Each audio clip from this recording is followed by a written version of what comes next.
Welcome to episode 23 of the Tailgate Sports Podcast.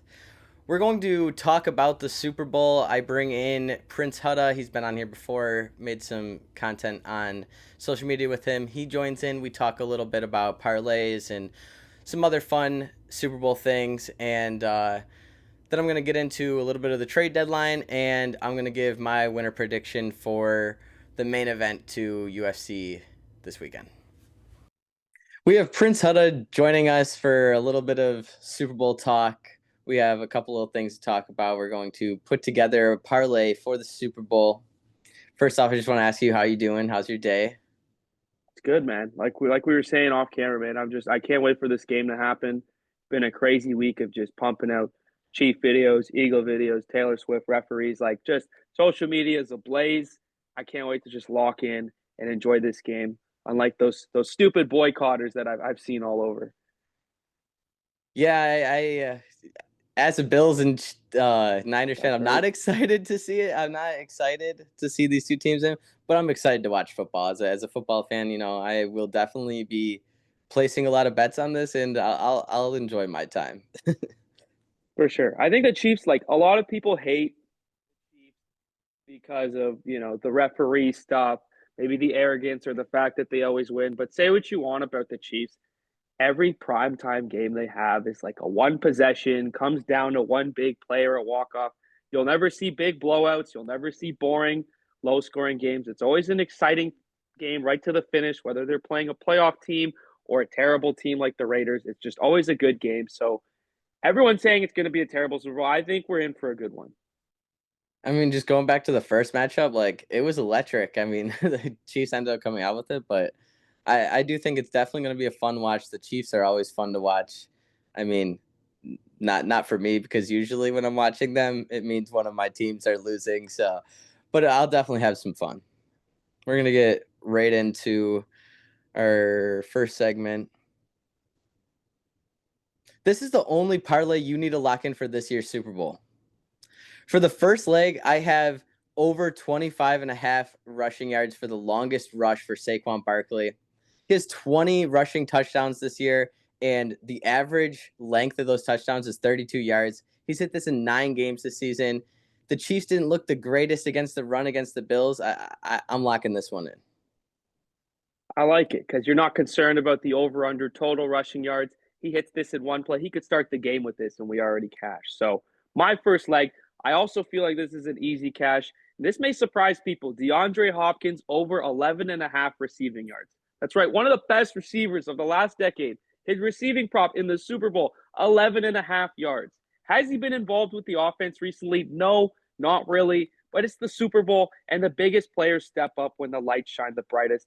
DeAndre Hopkins, 11 and a half yards. We could be looking at this after the game as the easiest cash of the Super Bowl. So that is my first leg. I think I would be mad if I didn't put money on that play. My next play is Patrick Mahomes, 25 plus rushing yards. The Eagles' defense is elite. I think they put a lot of pressure on the quarterbacks. He's going to need to use his feet. We're going to have to see a vintage Pat Mahomes game. He's going to have to do some things. I like it. I like it. So to close out the parlay, my leg number two, Dallas Goedert over 49 and a half receiving yards. Nobody might believe this, but the leading receiver for the Eagles so far this playoffs has been tight end Dallas Goedert. And the Chiefs, fortunately, their biggest weakness on the defense is against tight ends. They've been one of the worst teams at allowing receiving yards to tight ends this year. And everyone loves A.J. Brown. I don't trust the relationship with him and Hurts. Smith is going to get his, but I believe Dallas Goedert is going to go over 49 and a half yards, and that is my second leg. Lock it in, tell it. Let's make some money this year on the Super Bowl. Yeah, I think the DeAndre Hopkins play, like I was saying, like even off the camera, like that's DeAndre Hopkins. I know he hasn't been as active, but like DeAndre Hopkins is like the biggest name they have with the receivers. So like if the game is close, I'm looking for Patrick Mahomes to be looking for DeAndre Hopkins for sure. I definitely like that play. Yeah, it just feels like he hasn't had a big game in a while. Like I hate using the he's due in sports betting because reality is we don't control the offense. But a guy of his caliber that the Chiefs bring in at the deadline. They haven't been using much recently. It just feels like he's due for something big to happen, and it hasn't happened against the Texans. It hasn't happened against the Bills. So it'd be the perfect spot for it to happen in the Super Bowl against the Eagles. I could definitely see it. I could definitely see it. I like the parlay. I'll definitely be locking that in, and Oh, 100%. I'll be texting you throughout the whole game, locking that. Absolutely. I wanted to do one more little thing. This is who we want to win the Super Bowl versus who we think will win the Super Bowl.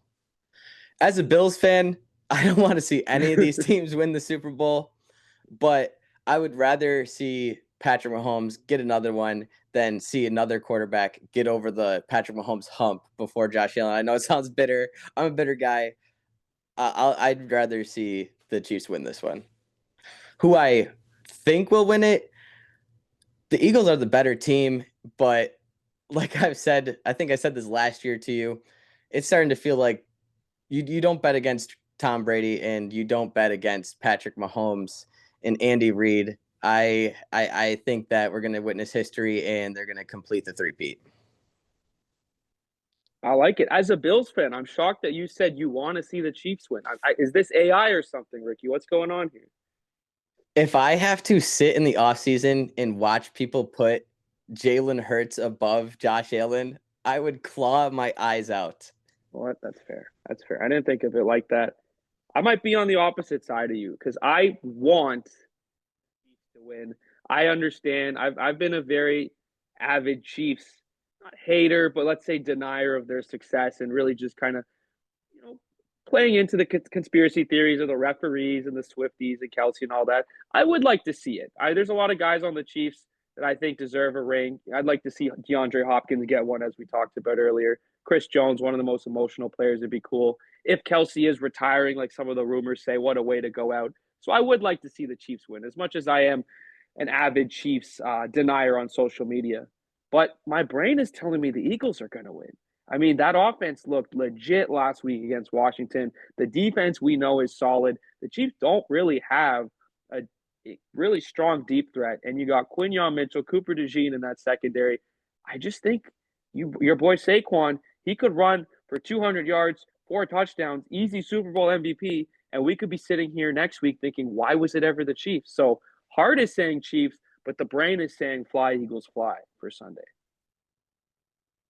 Yeah, the Eagles defense is really good. I think that that could be the big game changer in this is Patrick Mahomes having all that pressure. And like you said, Saquon could go off for a 60-yard touchdown any moment in the game and flip the side. So it's definitely going to be a super fun watch. For sure. And remember the last time the last time Patrick Mahomes lost in the Super Bowl, it was to an absolutely elite Buccaneers defense. So a strong defense can stifle Mahomes, and we could be seeing that Sunday. 100%, 100%. Another question I wanted to ask you. I'm not a big on the novelty bets, but I myself am a tails guy. Okay, Are okay. you a tails or a heads guy? I don't know. So last year I did a video where I put $250 on the coin toss and I flipped a coin on my driveway and it was heads. So I put it on heads. It was naturally heads, which was like an amazing, amazing feeling. I remember In the that. moment, it was one of the dumbest bets I've ever made. But when it hit, I'm the smartest man alive. I don't know the stats on the year over year, tails or heads, tails or heads. But if you're asking me to say it right now, because this is a nice, debate style show, you're a tails guy, I'll go heads this year. I grew up tails never fails. I seen another sports podcast making fun of that the other day. Like you could swap it with anything. Tails always fails. But growing up, I was always tails never fails. So I always rock with the tails, and I always sprinkle a little bit every year. Nothing crazy like you, but that's definitely one of the novelties I'll always sprinkle a little bit on. Heads never dead. I Yeah, just thought of that. So there you go. yeah, Or that's heads true. always dead. There we go. So we'll, 100%. for the purpose of this, if you take tails, I'm gonna take heads. All right, I'm gonna text you right after we see what it is. Oh, I'll be waiting. Well, it was great having you on. I definitely want to have you on more, talk throughout the off season and some UFC stuff. We'll definitely stay connected. You're one of my favorite people to have on the pod, so for I sure. appreciate that, man. No, thank you, Ricky. I mean, we've been doing this for a couple of years now. You always seem to kick my ass when it comes to making picks. So if you just want to keep looking hot for your audience, I'll keep stopping by so you can keep picking on me for the picks here. But no, I love doing these. Like I said to you off camera, just two dudes talking ball. There's nothing better. Nothing better, man. Just some, it's just a casual, chill talk ball. That's what I like to do with my boys. That's why I started the pod. I like to talk ball, and we have some fun. So we'll definitely see you on Oh the yeah. podcast soon. Appreciate that. These are nice when I don't have to go, you will not believe what just happened. And, just to be able to just relax for one time when the camera's on is just something I truly appreciate. Yeah, we try to keep it super chill. Like I said, I like to chill. You and me both, brother. Well, thank you. I'll probably continue with the rest of my episode, and I'll see you in the future. All right. Fly, Eagles, fly.